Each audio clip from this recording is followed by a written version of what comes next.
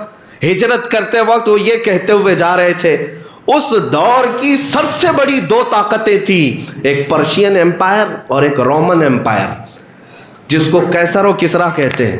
Super power طاقتیں اس زمانے کی، جیسے آج امریکہ اور رشیا ہو، اس زمانے کی یہ 2 طاقتیں تھیں۔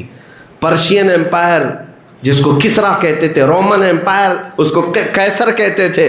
یہ میرے آقا صلی اللہ علیہ وسلم کے غلام صحابہ مدینے ہجرت کرتے وقت یہ کہتے ہوئے جا رہے تھے کہ ایک دن آئے گا ہم کیسر اور کسرا کو بھی فتح کریں گے۔ کون سا یقین تھا ان کے پاس؟ کون سا توکل تھا؟ اتنے بڑے منصوبے کہاں تھے؟ مکہ والے ٹھٹا مار کر ہنس رہے تھے، ان کو دیکھو مکہ میں اپنا گھر نہیں بچا پائے اور کیسر و کسرا کی بات کر رہے ہیں، بڑے بڑی سلطنتوں کو ہلانے کی بات کر رہے ہیں۔ ظاہر سی بات ہے دوسرے مکہ والے مذاق اڑا رہے تھے میرے آقا کے غلاموں کا۔ ہجرت کے 8 سال گزر گئے، 10 سال گزر گئے، مکہ تو فتح ہوا ہی، حضرت عمر کا زمانہ کیا آیا، پرشین ایمپائر بھی ٹوٹ کر ختم ہوا، رومن ایمپائر بھی ختم ہو گیا، اور ان کو فتح کرنے والی کوئی بہت بڑی فوجیں نہیں تھی، پیوند لگے کپڑے پہننے والے میرے آقا کے غلام ہی تھے۔ کیوں؟ انہوں نے عزت جو ہے دنیا کی طاقتوں میں نہیں ڈھونڈی، میرے آقا کی غلامی میں عزت ڈھونڈی۔ ایک صحابی حضرت نعمان حضور اکرم صلی اللہ علیہ وسلم کے ایمبیسیڈر بن کر کے وہ ایک بادشاہ کے پاس گئے تھے۔ بادشاہ کو پتہ چلا کہ محمد صلی اللہ علیہ وسلم کی طاقت اب بڑھتی جا رہی ہے، انہوں نے اپنا ایک قاصد بھیجا ہے، ان کا ایک ترجمان ایمبیسیڈر آیا ہے، سفیر آیا ہے۔ تو ان کی عزت میں، اس صحابی کی عزت میں اس بادشاہ نے ریشم کا کارپیٹ بچھایا، ریشم کا کارپیٹ، اور ایک سونے کی کلائی کی ہوئی کرسی لگائی کہ ہم بہت عزت دیں گے ان کو، عرب سے جو قاصد آ رہا ہے، جو سفیر آ رہا ہے۔ جب حضرت نعمان وہ صحابی آئے، ان کے ہاتھ میں تلوار تھی، سادے کپڑے پہنے ہوئے آئے، اور بادشاہ کے محل میں جیسی آئے دیکھا کارپیٹ بچھا ہوا ہے اور قالین ہے وہ ریشم کا۔ پوچھا یہ کیا ہے؟ کہا ریشم کا قالین آپ کے اعزاز میں۔ انہوں نے تلوار سے اس کو پھاڑ دیا اور کہا میں اس پر نہیں چل سکتا، میں زمین پر چلوں گا۔ اور اس کے بعد چلتے ہوئے آئے، کرسی سونے کی کلائی کی ہوئی رکھی ہوئی تھی، تو اس کو دیکھا، دیکھتے ہی اس کو ٹھوکر مار کر الگ کر دیا، کہا میں لکڑی کی کرسی پر ہی بیٹھوں گا۔ بادشاہ نے کہا میں عجب انداز دیکھ رہا ہوں، ہمارے پاس بہت ساری سلطنتوں کے سفیر آئے، ہم نے ان کو اتنی عزت نہیں دی جتنا محمد کے سفیر کو عزت دی ہے۔ آپ کے لیے ہم نے ریشم کا کارپیٹ بنایا، وہ اپنے تلوار سے پھاڑ دیا، اور سونے کی کلائی کی ہوئی کرسی کو آپ نے ٹھوکر مار دیا۔ یہ آپ کا ایٹیٹیوڈ ہے، آپ کا غرور ہے؟ اس صحابی نے کہا نہ، مجھے غرور نہیں، نہ ہی تکبر، نہ ہی ایٹیٹیوڈ، بلکہ میں اس ریشم کے کارپیٹ پر اس لیے قدم نہیں رکھا کہ میرے آقا صلی اللہ علیہ وسلم نے اس کو حرام قرار دیا۔ مردوں کے لیے ریشم حرام ہے، اور سونے کی کرسی پر اس لیے نہیں بیٹھا کہ یہ تکبر کی علامت ہے۔ میرے مصطفیٰ صلی اللہ علیہ وسلم زمین پر اور ہلکی چیزوں پر تشریف فرما ہوتے، اور مردوں کے لیے انہوں نے سونے کا استعمال حرام فرمایا ہے۔ میں اپنے نبی کا غلام ہوں، جس جگہ بھی رہوں گا انہی کی ڈیوٹی پر رہوں گا۔ یہ عزت دیکھی بادشاہ کے محل میں۔ جانتے ہیں میرے عزیزو، آپ کے اس اپنے دین پر جمے ہوئے ہونے کی وجہ سے وقت کا بادشاہ بھی دائرہ اسلام میں داخل ہوا۔ آپ اگر اس بات کو محسوس کریں کہ عزت میرے آقا کی غلامی میں ہے، اگر ہم مکمل طور پر رسول اللہ صلی اللہ علیہ وسلم کے اخلاق کریمانہ اور ان کے کردار کو اچھی طرح سے لوگوں میں پہنچائیں، تو تمہاری عزت میں کوئی کمی نہیں آئے گی، کوئی کمی نہیں آئے گی۔ میں اپنی زندگی میں بھی دیکھتا ہوں، ابھی آپ کے سامنے اتر کر کے آیا اسی لباس کے ساتھ، ہاں یہ اور بات ہے کہ تھوڑا چینج ہوگا، میں اپنے امام میں اپنے جبے کے ساتھ، لوگوں کو ایسا لگتا ہوگا کہ پوری فلائٹ میں 100 سے لوگ ہوتے ہیں، میں ایک عجوبہ کہاں چلا جاؤں. نہیں، ہمیں تو اس بات کا لطف ملتا ہے کہ کم سے کم لوگ دیکھیں گے تو یہ محسوس کریں گے کہ محمد عربی کا غلام بیٹھا ہوا ہے. چھپنے کی بات نہیں، حضور پاک صلی اللہ علیہ وسلم کے اخلاق پر بلکہ رشک کرنے کی بات ہے، اعزاز، کیونکہ ہمیں اسی نسبت پر تو فخر ہے. میں تو یہی کہتا ہوں، اعلان بھی کرتا ہوں کہ لوگ مجھے میرے باپ کے نام سے نہ پہچانے، حضور کی غلامی سے پہچانے. اپنا مقام اتنا بناؤ کہ آپ کا انٹروڈکشن جب ہو، آپ کا تعارف جب ہو تو حضور پاک کی غلامی سے کیا جائے، نبی پاک صلی اللہ علیہ وسلم کی غلامی سے کیا جائے. ابھی آپ کے سامنے خطیب و امام مجھے بلا رہے تھے یہی کہہ کر کے ناموس رسالت کی حفاظت کی خاطر. باقی اور بھی بہت کچھ ہوگا، میں کہیں کا پڑھا ہوا حافظ بھی ہوں گا، کہیں کا پڑھا ہوا عالم بھی ہوں گا، کہیں کا پڑھا ہوا مفتی بھی ہوں گا، وہ ساری چیزیں اپنی جگہ پر ہے. لیکن اگر ہمارے اعزاز میں حضور کی غلامی آتی ہے تو یہ زندگی کی معراج ہے. عزیزان گرامی، زندگی اتنی گزارو کہ حضور پاک صلی اللہ علیہ وسلم کی نسبت سے تمہیں دنیا پکارنے لگ جائے، اور وہ دن تمہاری کامیابی کا دور ہے، وہ دن تمہاری کامیابی کا دور ہے. اللہ کے نبی صلی اللہ تعالیٰ علیہ وسلم کے صحابہ نے ہمیں یہ ثابت کر کے دکھایا. حضرت سعد ابن ابی وقاص رضی اللہ تعالیٰ عشرہ مبشرہ میں سے ہیں. یہ عراق میں گئے تھے اور وہاں سے انہیں ایران جانا تھا. جنگوں کے حالات تھے، دریائے دجلہ بیچ میں آتا ہے اور دریائے دجلہ کو عبور کر کے ایران کی زمین پر آنا ہے. ایران کی فوج نے جب دیکھا سعد ابن ابی وقاص اپنے فوجیوں کے ساتھ ادھر آ رہے ہیں تو دجلہ دریا کے اوپر جتنے برج تھے سب توڑ دیے انہوں نے کہ کہیں یہ مسلمان ادھر نہ آ جائیں. سب برج اور پل توڑ دیے. حضرت سعد ابن ابی وقاص کا حوصلہ نہیں توڑ سکے، وہ کھڑے ہوئے اور اپنے صحابہ 300 صحابہ ان کے ساتھ تھے. سارے لوگوں نے پوچھا کہ سعد ابن ابی وقاص سے کیا کرنا ہے؟ حضرت سعد نے کہا جانا ہے ادھر. کہا دریا ہے، اتنا گہرا ہے دریائے دجلہ، آج بھی موجود ہے، کیا آپ کو اندر جاتے جاتے 10 منٹ لگ جائیں؟ گہرائی اور چوڑائی بھی کافی ہے. حضرت سعد ابن ابی وقاص سے صحابہ نے پوچھا کیسے جائیں گے؟ کہا کہ سب اپنے اپنے گھوڑے لے لو اور دریا پہ ہی ڈال دو، اور جب دریا کے پانی میں تمہارے گھوڑے چلنے لگیں تو یہ اعلان کرتے ہوئے چلے جاؤ میں رسول عربی صلی اللہ علیہ وسلم کا غلام ہوں، محمد عربی کا غلام ہوں. اگر بچانا ہو تو مولا بچا دے گا، ہمارے لیے راستے کشادہ کر دے گا. ان کا عزم تھا، یقین تھا، توکل تھا. تاریخ طبری آج بھی موجود ہے، اٹھا کر دیکھ لینا. جب یہ 300 صحابہ سعد ابن ابی وقاص کے ساتھ دریائے دجلہ میں کود پڑے تو وہ چلتے ہوئے ایسے جا رہے تھے جیسے خشک زمین پر چلتے ہوئے جا رہے ہیں، اور دریا عبور کر کے وہ ایران کی سرحد پر بھی آ گئے. ایرانی فوجیوں نے ایک تاریخی بات کہی تھی اس دن، وہ جملہ آج بھی نقل کیا جاتا ہے. انہوں نے حیرت میں اور ہیبت میں یہ کہا تھا دیواں آمدن انسان نہ آمدن، یہ انسان نہیں آئے ہیں، یہ جنات آئے ہوئے ہیں جو پانی پر بھی چل رہے ہیں. بلکہ ہم یہ بتانا چاہتے ہیں محمد عربی صلی اللہ علیہ وسلم کی غلامی اگر سچے دل سے ہو جائے، مولا خشکیوں پر بھی اور تریوں پر بھی تمہاری حکومت قائم فرمائے. انہی کا تو نعرہ تھا ٹل نہ سکتے تھے، جنگ میں اگر اڑ جاتے تھے، پاؤں شیروں کے بھی میدان سے اکھڑ جاتے تھے، حق سے سرکش ہوا کوئی تو بگڑ جاتے تھے، ارے تیغ کیا چیز ہے ہم توپ سے بھی لڑ جاتے تھے. دشت تو دشت ہے دریا بھی نہ چھوڑے ہم نے، بحر ظلمات میں دوڑا دیے گھوڑے ہم نے. نبی پاک صلی اللہ تعالیٰ علیہ وسلم کی طرف اب میں چند باتیں یہ عرض کرنا چاہوں گا. اے میرے عزیزو نوجوانوں، میرے پیغامات صرف اور صرف اس لیے نہیں ہیں کہ تم خالی نعرے لگاؤ. مجھے اپنے دل پر ہاتھ رکھ کر کے بتاؤ، کیا نبی پاک صلی اللہ علیہ وسلم کی زندگی کامل ہے یا نہیں ہے؟ کیا ان کی زندگی میں کوئی نقص ہے، کوئی عیب ہے؟ جب مکمل زندگی ان کی کامل انسان کی زندگی ہے تو مجھے بتاؤ کیا وہ ہمارے لیے سب سے بہترین آئیڈیل نہیں ہے تو اور کون ہے؟ اور قرآن نے یہی کہا لقد کان لکم فی رسول اللہ اسوۃ حسنہ، تمہارے لیے سب سے بہترین نمونہ زندگی گزارنے کے لیے وہ رسول اللہ کی زندگی ہے. رسول اللہ کی زندگی تمہارے لیے سب سے بہترین نمونہ ہے. آج ہمارے نوجوان اخلاق اور کردار سیکھنے کے لیے پتہ نہیں کہاں کہاں جا رہے ہیں. پرسنالٹی ڈیولپمنٹ کے کورسز سکھائے جاتے ہیں، ہمارے بچے سیکھنے کے لیے جا رہے ہیں کہ ہینڈ شیک کیسا کرنا چاہیے، سیڑھیوں پہ چڑھنا کیسے چاہیے، چلنا کیسے چاہیے، سوٹ کیسے پہنیں گے، لوگوں سے بات کیسے کریں گے۔ ارے ان لوگوں کے پاس یہ سیکھنے جا رہے ہیں ہمارے بچے جن کو پیشاب کا طریقہ نہیں معلوم، وہ پروفیسر بنے ہوئے ہیں اور اخلاق